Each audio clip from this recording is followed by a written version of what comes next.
Maayong adlaw mga igsoon, unta excited ug malipayon kamo nga makapadayon na usab kita sa pagtuon niini nga series nato nga mao ang He Wants Everyone. Nga sa ato pa gusto ni Hesus nga ang tanan maluwas. Ug sa atong pagtuon karon, atong tun-an ang mahitungod sa mga diakono ug mga diakona. Atong tun-an kung unsa ang mga gikinahanglan o mga kwalipikado nga mahimo nga mga diakono diya sa atong mga iglesia. Og ang atong mga bersikulo atong mabasa sa mga buhat kapitulo 6 bersikulo 1 hangtod bersikulo 7. Og sa dili pa kita sa atong mga balikon og sa atong topic karon, nasa tay dalikyat og importante kini nga atong hisgutan karon. Kay pinaagi niini usa kini kadako nga katudloanan nga atong mahibaw-an. Magbasa kita mga igsoon sa pulong sa Ginoo sa ikaduhang Timoteo kapitulo 3 bersikulo 12. Sa pagkatinuod, ang tanan nga nagtinguha sa pagkinabuhi nga Dios nun, diha kang Kristo Hesus lutoson gayud. Sa ato pa, nagsulat si Apostol Pablo ngadto kang Timoteo nga iyang giisip nga anak sa espirituhanon nga kahimtang, nga dili ikatingala ni Timoteo kung makaagi siya og mga paglutos tungod sa iyang pagtuo kang Hesus. Ug dili lang para kang Timoteo, kun dili para usab sa tanang mga naluwas. Apil kanato mga igsoon nga dili kita matingala nga moabot ang panahon nga lutoson kita tungod sa atong pagtuo kang Hesukristo nga atong Ginoo ug manuluwas. Maigsoon, pagtuo nato kang Hesus, gibiyaan nato ang tanang sayop ug bakakon nga atong giampuan sa una. Giundangan nato ang pag-ampu sa mga rebulto, sa mga larawan, sa mga kalag o espiritu, sa mga santos nga gisgutan gani ang ilang mga pangalan diya sa Biblia, ug sa mga butang nga igo ra gibuhat sa Dios. Gibiyaan nato ang mga tradisyon nga supak sa gusto sa Dios, apil ang daghan pang mga butang nga dili maayo. Kining tanan mao'y atong gibuhat sa una. Nagtuo kita sa mga Dios-Dios, gatuman kita sa mga tradisyon, o gasimba kita sa mga espiritu ug halad. Kay gibutaan kita ni Satanas aron makasunod kita sa iyang pamaagi paingon sa kalaglagan. Apan sa pagtuo nato kang Hesus, naluwas kita. Kining tanan atong nahibaw-an nga dili maayo ug atong gibiyaan. Nigawas kita gikan ining tanan kay atong nailhan nga mga kalihukan kini sila ni Satanas. Kining tanan pag Satanas man nga mga buhat. Apan usahay maigsoon subo nga pamalandungon. Naay gaangkon nga naluwas nga mubalik ngadto sa mga kawang niyang giampuan sa una. Ug gasulti ang Dios nga ang tawo nga gabuhat niini sama sila sa iro nga balikan niya ang iyang sinuka. Ug ato kining mabasa sa ikaduhang Pedro kapitulo 2 bersikulo 21 hangtod bersikulo 22. Unsa ka ang hinungdan mga igsoon? Nganong naay mga naluwas nga mobalik sa ilang daan nga naandan. Ngano kang gakahitabo kini? Nga naay mo angkon nga mituo siya kang Hesus, apan mobalik sa pagampu sa mga Dios-Dios. Unsa ka ang hinungdan mga igsoon? Usahay ang hinungdan aron makakwarta o alang sa ubang mga interes. Labi na kung opiran siya og kwarta. Ug dali niya nga talikdan ang iyang pagtukang Hesus ug iyang ipalabi ang kwarta ug ang uban nga mga interes nga iyang makuha. Maigsoon, maalamon ang tawo kung dili niya buhaton nga tiaw-tiaw ra ang iyang kaluwasan. Maalamon ang tawo kung dili niya sagulan ang iyang pagtuo kang Hesus sa pag-ampu sa mga Dios kay basin madapatan siya sa kasuko sa Dios. Maigsoon, kinahanglan nga dili nato tiaw-tiawan ang atong kaluwasan. Dapat seryoso ug tinud-anay kay basin unya madapatan kita sa kapungot sa Dios. Makaulaw gayud kung ang naluwas mubalik diya sa mga pangdiyos-diyos. Ang gabuhat niini gakontra sa Dios o gahugawan niya ang iglesia. Dili man ang iyang kaugalingon ang iyang dauton, iyang gahugawan, kundi ang iyang pakaulawan mao ang Dios ug ang iglesia. Maigsoon kung tinuod ka nga magtotoo, usa kini kahagit kanimo kanatong tanan. Barog alang kang Ginoo ug siya lamang ang imong sundon. Walay lain, siya lamang. Ayaw padala sa bisan unsa nga gawas sa iyang kabubuton. Kung dili ka bubuton sa Dios, ayaw buhata igsuon. Mo'y buhato nato ang gusto sa Dios. Kung gasunod ka kang Hesus, usahay mao kini ang gakahitabo. Kasagara gakahitabo gid kini. Kontrahon ka ni Satanas o kontrahon ka sa mga tao. Apan okay lang kaayo kung lutoson kita. Basta hinlo ang atong mga konsensya at tubangan kang Hesus. Maigsoon, mahitabo kini. Labi na kung ikaw ang naluwas sa imong pamilya ug ang imong mga ginikanan, ang imong mga igsoon wala maluwas, usahay sila man ang magkontra kanimo. Labi na kung ikaw mainiton sa pagtuman sa mga tradisyon ug sa imong pagtuo kang Hesus kining tanan imong gibiyaan ug ang imong mga kauban mao'y mo kontra kanimo. Apan okay ra mga igsoon kung makaantos kita, lutoson kita tungod sa atong pagtuo kang Hesus, dili tungod kay nakabuhat kitag dautan.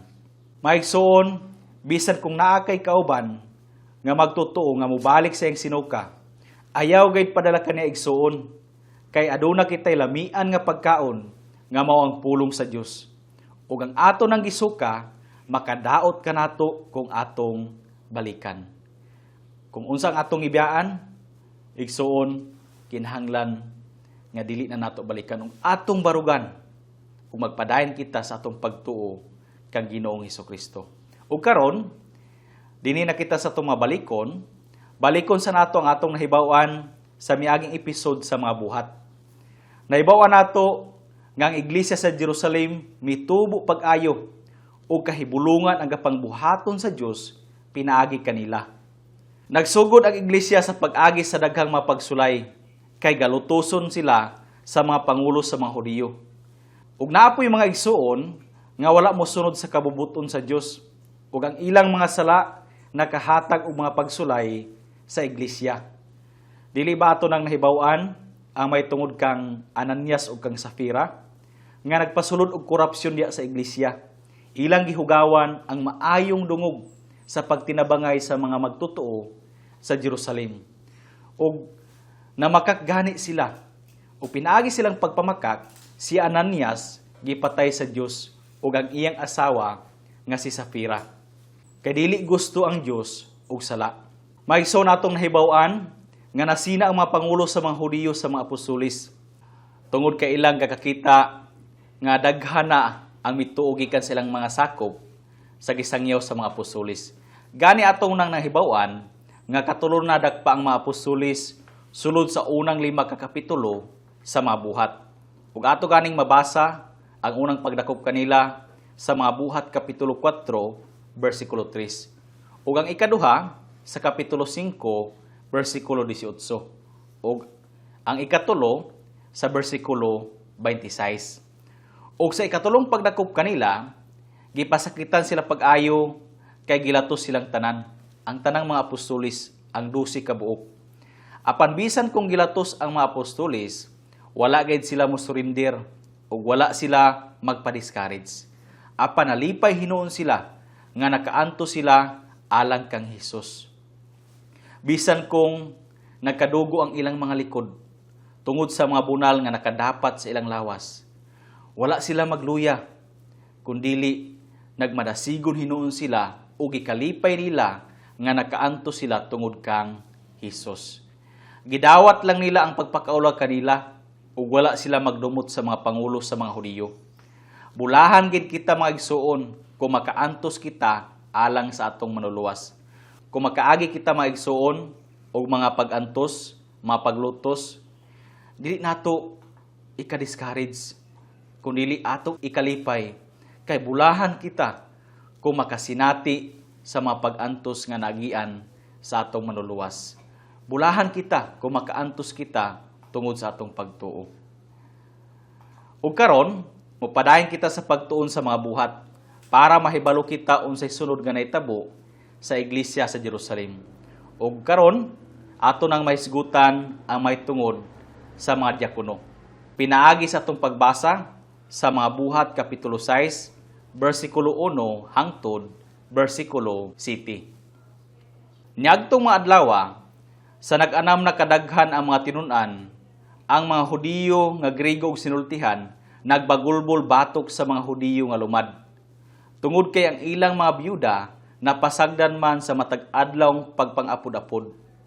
Kinsa ka kining mga Hudiyo nga Griego ug mga sinultihan?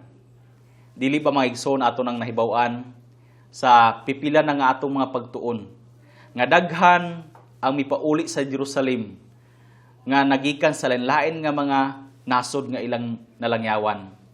O kini sila miadto sa Jerusalem aron sa pag-apil sa kasaulugan sa pagsaylo o sa adlaw sa Pentecostes. O sila ang mga Hudiyo nga Griego sinultihan. O nagbagulbol sila batok sa Hudiyo nga mga lumad. O kinsa ka kining mga Hudiyo nga mga lumad? Mao kini sila mga igsoon ang nagpuyo sa Jerusalem o sa Judea, ang mga pure nga Hudiyo. Ug naay problema nga nahitabo diya sa iglesia sa Jerusalem. Mao nga napasagdan ang mga Hudiyo nga Griego nga mga byuda sa matag adlawng pag-apod-apod sa mga pagkaon. Ug mao kini ang nahimong problema. Versikulo 2. Ug ang napulo og duha, sa ato paapil na si Matias niini nga panahon sa mga apostoles, ug ang napulo og duha nagpatigom sa katilingban sa mga tinun-an ug miingon, dili ang nga biyaan namo ang pagwali sa pulong sa Dios aron sa pagpangapod-apod sa mga pagkaon. Sa ato pa giprangka sa mga apostoles nga kinahanglan nga dili nila mapasagdan ang ilang insakto nga tumong nga mao ang pagsangyaw sa kaluwasan. Versikulo 3. Busa mga igsoon, pagpili kamo og 7 ka tawo diha kaninyo nga mga matinud-anon, puno sa espiritu ug sa kaalam, nga atong tugyanan niining mong bulahaton. Apan kami magahin sa among kaugalingon sa pag-ampo ug sa pag-alagad may tungod sa pulong. Sa ato pa, nagdasig ang mga apostoles sa mga magtotoo nga magpili silang 7 ka mga lalaki aron mapasahan niining trabaho sa pagpangapod-apod sa matag adlaw nga pagkaon ngadto sa mga byuda. Ug kinahanglan nga ang ilang pilion puno sa balaan nga espiritu o puno sa Espiritu Santo ug sa pagtuo. Versikulo 5. Ug ang ilang gisulti nakapahimot sa tibok pundok sa katawhan.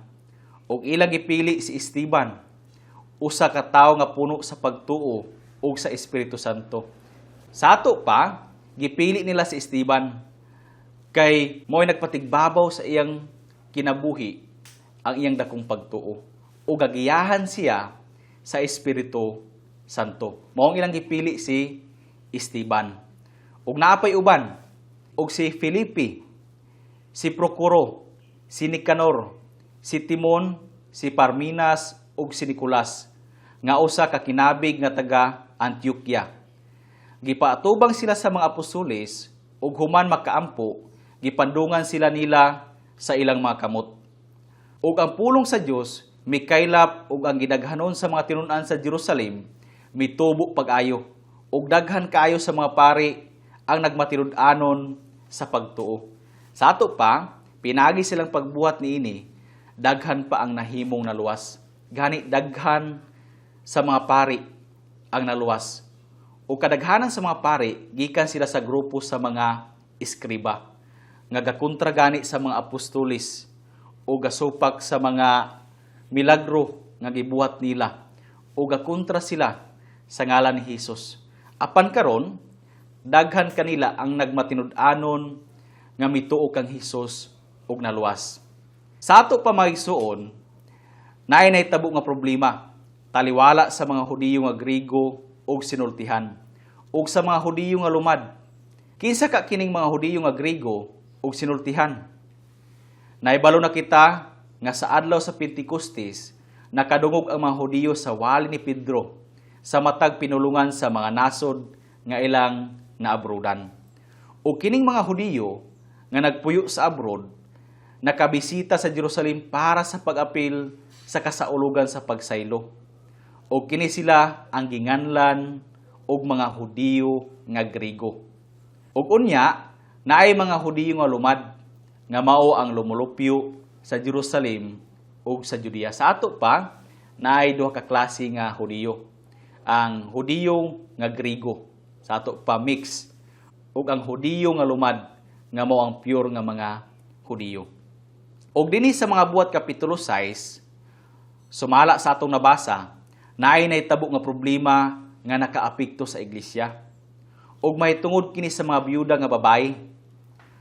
Ang naandan sa mga Hudiyo, kung naay biyuda nga idarana ug wala siya parenti nga makaatiman kaniya ug wala siya makuhaan sa iyang pagkaon, ayudahan siya sa iyang katilingban nga mga Hudiyo. Mao kini ang gabuhaton didto sa Israel. Kung naay mga biyuda nga wala nay mga anak nga gatiman o mga parenti ug wala siya kakuhaan sa iyang pagkaon, ang gabuhaton sa mga Hudiyo, ilang tabangan ang tibok nga katilingban, ilang tabangan ang mga biyuda. Ubisan ang iglesia, nagbuhat usab niini. Sa ato pa, imbis ang tibok nga katilingban sa mga Hudiyo, sa Israel, bisan ang dili mga naluwas, gabuhat niini, ug karon bisan ang iglesia nagbuhat usab niini. Ug giayudahan nila ang ilang membro nga mga biyuda nga walay mahimo. Apan naay problema nga miabot sa iglesia sa Jerusalem. Kay ang mga biyuda nga mga Grigo nga Hudiyo napasagdan sa matag adlawng pagpangapod-apod sa mga apostolis sa mga ayuda. Wala inuon tuyuas sa mga apostolis apan mao'y nahitabo. Basin tungod kay ilado ang mga lumad nga mga biyuda kay tagadigto man sila. Maong dili gyud sila malabyan kay mailhan man sila sa mga apostolis. Apan dili pa kaayo ilado ang mga biyuda nga mga Grigo nga Hudiyo kay bag-o pa sila. Basin mao kini ang hinungdan nga nalabyan ang mga Hudiyo nga Grigo nga mga biyuda sa pag-apod-apod sa mga pagkaon sa matag adlaw. Maigsoon, nining panahona ang mga apostolis ang gaapod-apod sa ayuda kay sila ang gahawid sa kwarta sa mga naluwas. Ug ato ganing nahibaw-an sama sa gibuhat ni Bernabe nga nagbaligyag yuta ug ang halin iyang gitugyan ngadto sa mga apostolis. Ug ang mga apostolis mao'y gadumala, mao'y gabuot sa pag-apod-apod niini ngadto sa mga kaigsuonan nga walay mahimo.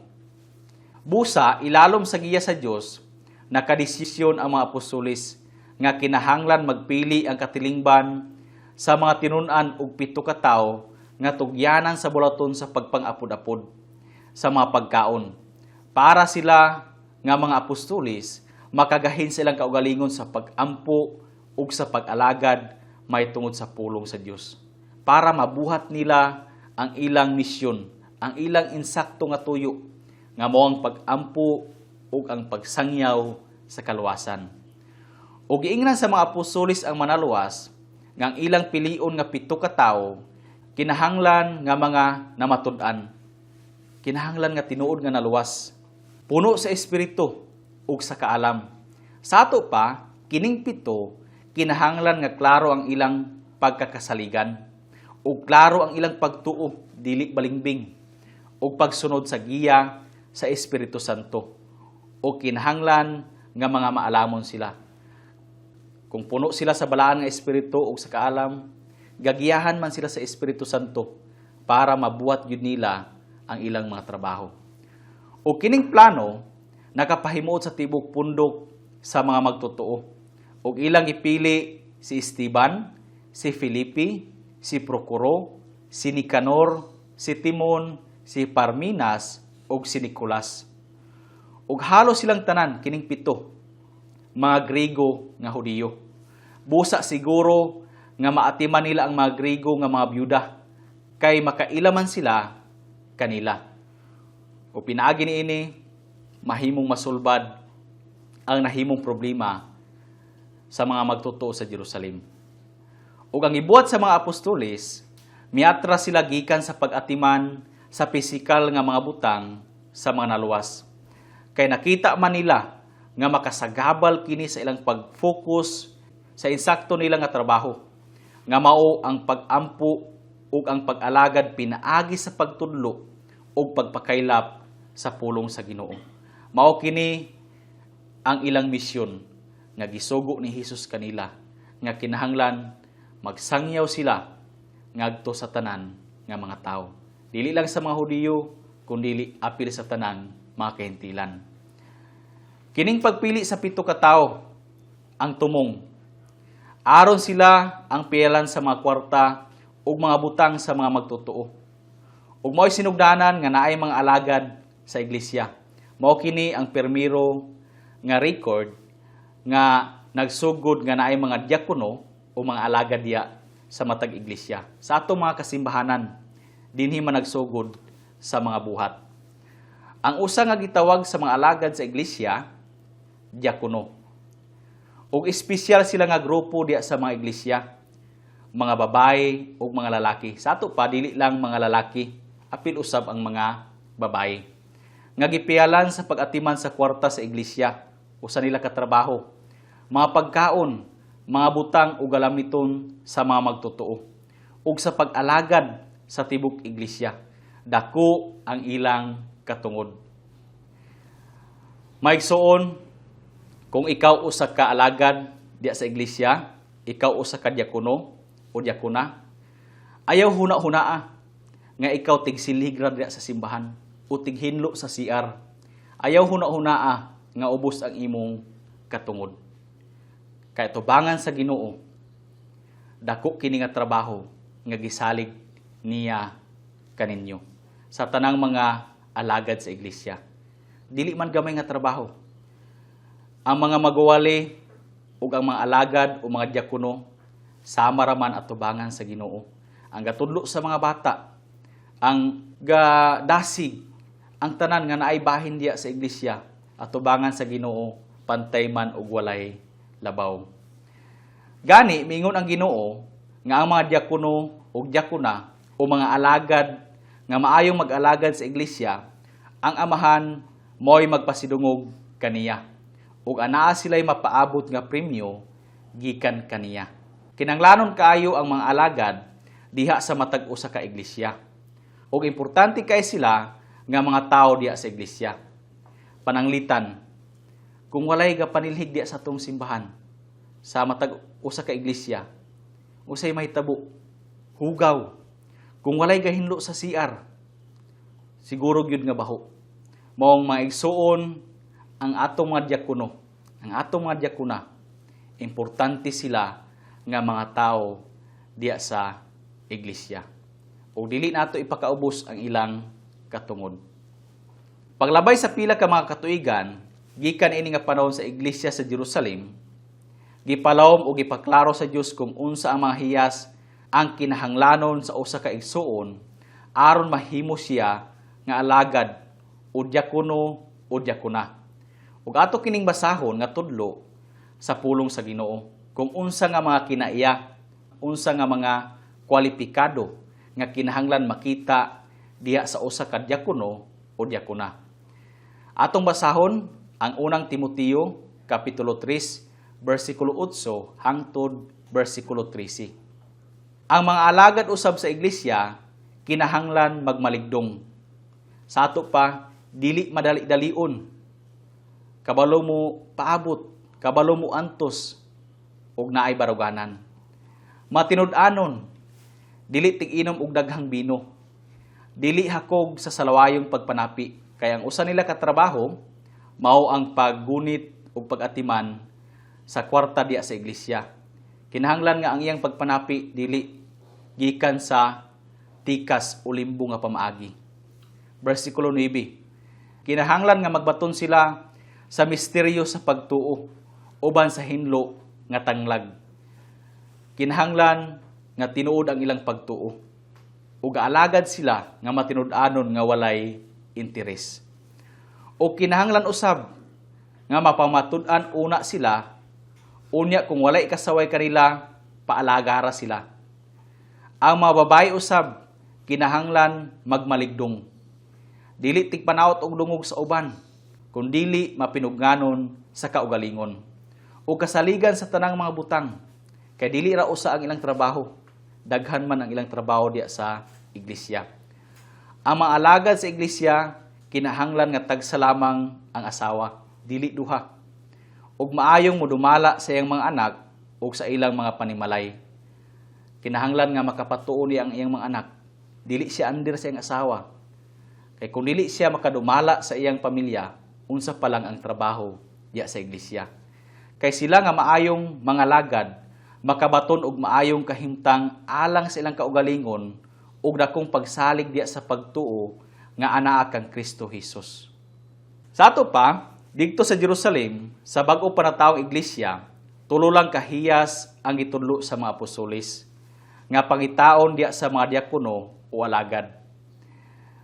Una, kinahanglan nga mga namatud-an. Sa ato pa tinuod nga naluwas, tinuod nga nakatuo. Puno sa espiritu o puno sa kaalam. Apan sa unang Timoteo, Kapitulo 3, versikulo 8, hangtod versikulo 13, nga atong nabasa gani karon, naghatag ang Ginoo og dugang pang mga pahayag ug mga tudlo, may tungod sa mga hiyas nga kinahanglan makita sa kinabuhi sa mga diakono. Ug ato silang nabasa karon. Una, nga kinaiya nga kinahanglan makita sa usa ka diakono o diakona, kinahanglan nga maligdong. Dili madali-dalion, may nantuson, kabalo muhulat. Kinahanglan nga matinud-anon. Dili lugar magsulti og usa ka butang at tubangan sa uban, apan iyang usbon didto sa pikas. Kung unsa ang iyang nadungog, dili niya ipanabi sa uban, ug dili niya kulangan ug dili niya dungagan. Kinahanglan nga dili tig-inom og daghang bino. Hinoon wala ay bawal ang pag-inom alang sa mga diakono. Apan kinahanglan nga dili sila maghubog. Pananglitan, kung naay mga diakono nga makita sa mga tao o sa mga igsuon nga makatulog gani diya sa mga kadalanan, sa mga merkado, tungod kay grabe ang iyang pagkahubog. Ug pinaagi ni ana, mahimong masaway ang atong Ginoo ug masaway ang atong iglesia. Kinahanglan nga dili hakog sa salawayong pagpanapi, kayang usa nilang trabaho mao ang pag-atiman sa kwarta. Ug kinahanglan nga dili nila gamiton ang kwarta sa iglesia alang silang kaugalingon nga mga kinahanglanon. Sa ato pa, dili pwede nga ilang bayluhon kung naa sila'y mga problema. Kung ang usa ka diakono o diakona mo'y naghawid sa kwarta sa iglesia, dili pwede nga ilang bayluon panahon nga wala sila'y pagkaon. O kung panahon nga magsakit sila, dili nila pwede ipalit og tambal, kay kini para man sa bulaton sa Ginoo. Kinahanglan nga magbaton sila sa misteryo sa pagtuo uban sa hinlo nga tanglag.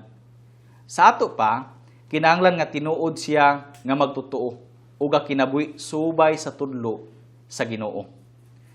Kinahanglan nga pamatud-an una sila kung kasaligan ba. Pareha sa mga magwawali nga bisan kung ulan, bisan usahay na ay mga hilanat, apan moagtog yun sa mga ministry area para sa pag-Bible study. Ug mausab ang ikinahanglan sa mga diakono nga kasaligan. Ug unya, kung walay kasaway kanila, ayha sila ipaalagad. Kinahanglan nga usar ang iyang asawa, dili duha, ug maayo ang iyang pagdumala sa iyang mga anak ug sa iyang panimalay para mabuhat yun niya ang iyang mga katungod o trabaho diya sa simbahan. Ug ang mga babae usab nga gaalagad o mga diakona, kinahanglan magmaligdong, dili tigdaot og dungog sa uban. Hinoon, naay mga lalaki nga tigdaot og dungog sa uban, pero kasagara ang mga babayi. Kinahanglan nga mapinugnanon sa kaugalingon o kasaligan sa tanang mga butang. Kung naasay kasuko sa iyang kauban, kabalo siya mo antos o dili siya makasulti og sakit nga mga pulong batok sa iyang igsuon. O kasaligan sa tanan, kay dili raman usa ang trabaho sa mga diakono o mga diakona. Daghan man ang ilang mahimo diya sa iglesia. Maigsuon, timan-an nato ang giingon sa Ginoo nga kinahanglan pamatud-an una sila. Sa ato pa, mag-training sa sila sulod sa usa ka tuig o 2 ka tuig. O kung masusi nga maayo ang ilang trabaho, tubuyon dayon sila nga mga diakono o mga diakona. Kinahanglan nga moagi sila og training. Kung makita nga maayo ang ilang performance, kasaligan sila, ayha dayon sila tubuyon nga mga alagad sa iglesia o makapadayon sa pagbuhat silang mga trabaho. O miingon pa ang Ginoo nga ang maayong mga lagad makabaton og maayong kahimtang alang sa ilang kaugalingon ug dakong pagsalig diya sa pagtuo nga anaa kang Kristo Jesus. Ang mga alagad nga maayong mga lagad gatahuron diya sa mga iglesia ug mainiton sila sa ilang pagtuo kang Hesus. Timanan po nato mga igsuon nga naay mga babae nga alagad sa mga iglesia. Maayo gani kung naay team nga managtiayon nga magtabang sa pag-alagad kang Ginoo. Isip diakona ug diakono. Mga igsuon kung naay magtiayon banag asawa nga silang duha adunay kasing-kasing sa pag-alagad, isip mga diakono ug diakona, maayo kini nga buhaton kay makapahimaya kini sa Ginoo. Maigsuon, agi sa pagsira, hisgutan sa nato kining punto ug kinahanglan nga ato kining sabton. Usahay na ay panahon nga ang mga diakono ug mga diakona masayop ug makabuhat sila og supak nining nabasa nato sa unang Timoteo kapitulo 3 nga mga hiyas. Base na ay panahon nga dili sila makapugong ug makasulti sila og dili maayo. Base na ay panahon nga dili nila mabuhat ang gisalig kanila nga trabaho. Kay dili malikayan nga nagyud tay mga sipyat. Masayop kita. Apan okay lang kung usahay na isayop o sipyat sa atong mga diakono. Ang importante lang nga dili kini mao ang normal nila nga kinabuhi. Dili kini mao ang bagad o ilag yung kinaya. Kung pananglitan, sige na lang silang kasayop ug dili gyud makatuman silang trabaho. Base dili sila angayan nga mahimong mga diakono o diakona. Apan kung naay mga ginagmay nga mga sipyat, okay raman mga igsuon. Kay mo'y atong kahimtang, usahay masipyat gid kita. O mga igsuon, karon nga pagtuon nato, usa kini kadakong katudloanan para sa mga magwawali, para sa mga pastor, o mga pangulo sa matag iglesia, o mga elder, nga kining tudlo kanato gikan sa pulong sa Ginoo, kinahanglan mo'y atong buhaton nga patukuranan o sumbanan sa atong pagpili sa mahimong mga alagad diya sa iglesia para mahimong maayo ang ilang pagbuhat sa mga trabaho nga gisalig sa matag usa kanato sa atong Ginoo. O para sa mga diakono o mga diakona, unta pinaagi niini inyo kining buhaton para mapasidunggan ang Ginoo sa inyong pag-alagad diya sa simbahan. O mga igsuon, karon nga semana wala kitay homework o maorang atong pagtuon, unta nahimo kining dako nga katudloanan o panalangin sa matag usa kanato nga dili kining mulabay nga kawang sa atong mga dalunggan ug sa atong mga kinabuhi. Ang Ginoo mo'y kanunay nga magpanalangin kaninyo sa matag adlaw ug hangtod sa sunod nga episode. Daghang salamat.